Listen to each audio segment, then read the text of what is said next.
Volodymyr Alexandrovich Zelenskyy was born to Jewish parents on January 25, 1978, in Kryvyi Rih, then the Ukrainian Soviet Socialist Republic. His father, Alexander Zelenskyy, is professor and head of the Department of Control, Communication and Computing Devices at the Kryvyi Rih Institute of Economics. His mother, Rima Zelenska, worked as an engineer.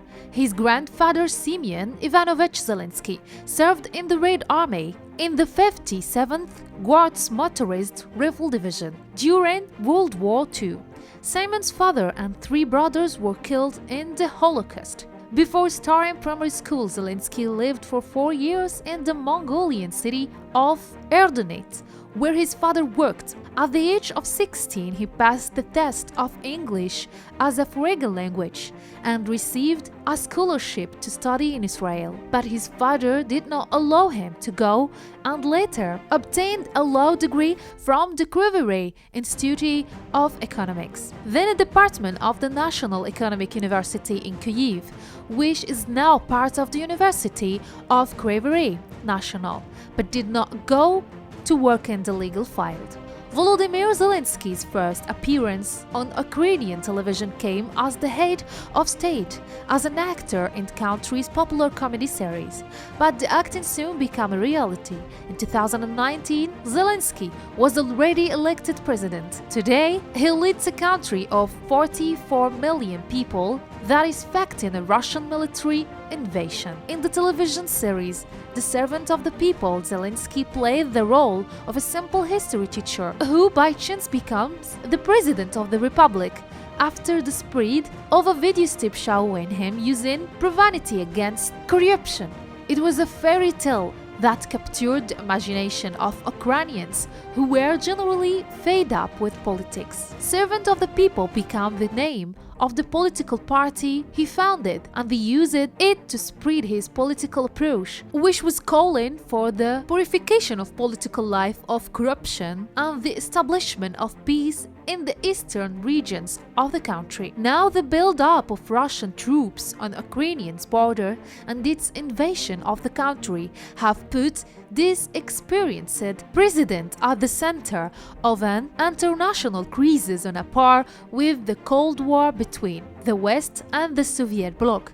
President Zelenskyy, 44, had to take a courteous stance, galvanizing support for his country's cause on the one hand and asking the West to avoid panicking and trying to placate its citizens on the other. The path Zelenskyy took to the presidency was by no means a familiar one. Volodymyr Zelenskyy was born in the central Ukrainian town of Kryvyi Rih to Jewish parents and graduated from the Kyiv National University of Economics, from which he received law degree. But he found his way in comedy in his youth. Zelenskyy was a regular participant in a competitive humor program that was broadcast on Russian television. In 2003, he co-founded a successful TV production team called Kvartal 95. This team produced programs for the Ukrainian 1+1 TV network, whose billionaire owner Igor Kolomsky later supported Zelenskyy's campaign to win the presidency. Politics was not Zelenskyy's primary interest until the middle 2000, when he was mostly interested in his television and film work in film such as Love in the Big City 2009 and Revsky vs. Napoleon 2012. The turbulent events of 2014 were the scenes of Zelenskyy sudden rise into politics,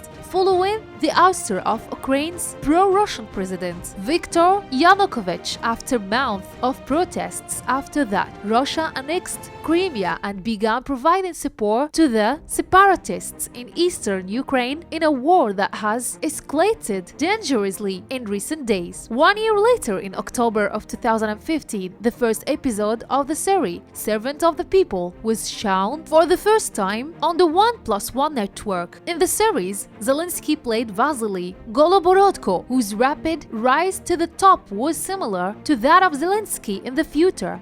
In 2019, Zelenskyy defeated then President Petro Poroshenko, who sought to portray his opponent as a political novice. Few voters saw this as Zelensky's laudable threat. Zelenskyy was elected by a large majority of more than 73% and was born in a president of Ukraine on May 20, 2019. Stalemate in Donbass, Zelenskyy tried to fulfill his promise to end the conflict in eastern Ukraine, which has left at least 14,000 people dead. He tried the path of compromise at first, as negotiations took place with Russia, an exchange of prisoners, and attempts to implement the terms of the Minsk peace agreement. But these attempts were not followed up seriously. The decision of Russian President Vladimir Putin to grant Russian passports to presidents of the occupied eastern regions undermined the spirit of optimism and reconciliation despite the entry into force of ceasefire decision in July 2020. Clashes between the two sides continued intermittently. To the ire of the Russian President Zelenskyy, south of more assertive effort to bring Ukraine into the European Union and North Atlantic Treaty Organization (NATO). It was not easy for Zelenskyy to portray himself as a statesman, and his critics frequently pointed out his lack of political experience. But he was distinguished by the reassuring tone of his speech before the Russian invasion, despite Western warnings of its imminence, as he indicated that it was not new after 8 years of war. Our passions can have an effect on provocations when we don't respond to them and act with pride and dignity. He said at the time he tried to reunite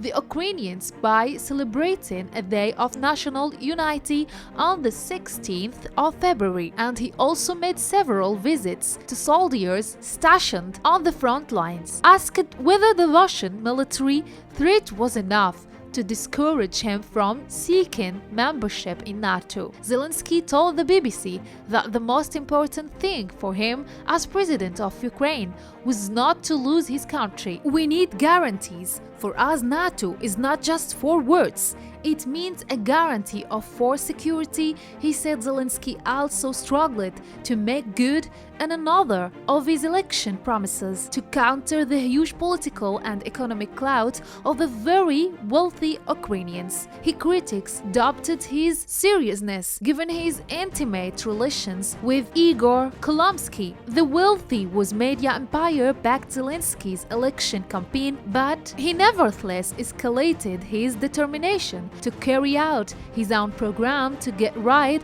of the influence of the mega-rich. Zelenskyy tried to distance himself from the rich Homolosky. His government has targeted a number of wealthy Ukrainians, including pro-Russian opposition leader Viktor Medvedchuk, who has put him under house arrest on charges including high treason. Charges that Medvedchuk has described as amounting to political repression. Then Zelenskyy enacted a law that included a definition of the rich and influential and imposed many restrictions on them, including preventing them from financing political parties. But some of his critics considered these anti-corruption measures cosmetics, saying that their purpose was to win the approval of the US administration of Biden, which Zelenskyy considers a protective shield against Russia. Return Zelenskyy faced several embarrassments in his quest for Biden's support.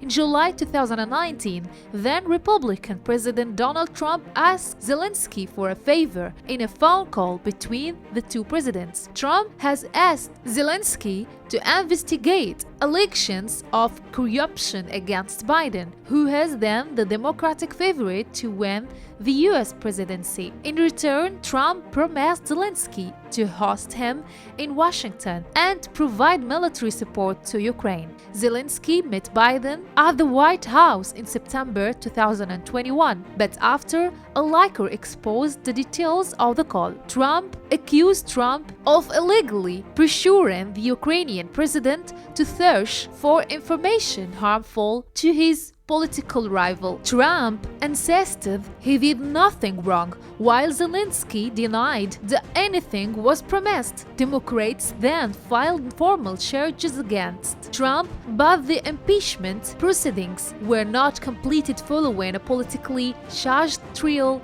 in Congress. Pandora's box. Zelensky has had his share of scandals too. In October 2021, his name appeared in the Pandora Papers, the massive leak of documents exposing the hidden fortunes of many of the world's rich and leaders. The documents revealed that Zelensky and those close to him control a network of companies established in tax havens. But Zelensky said that the documents were not new, and he denied that her or any of his company members, Kvartal 95, were involved in money laundering.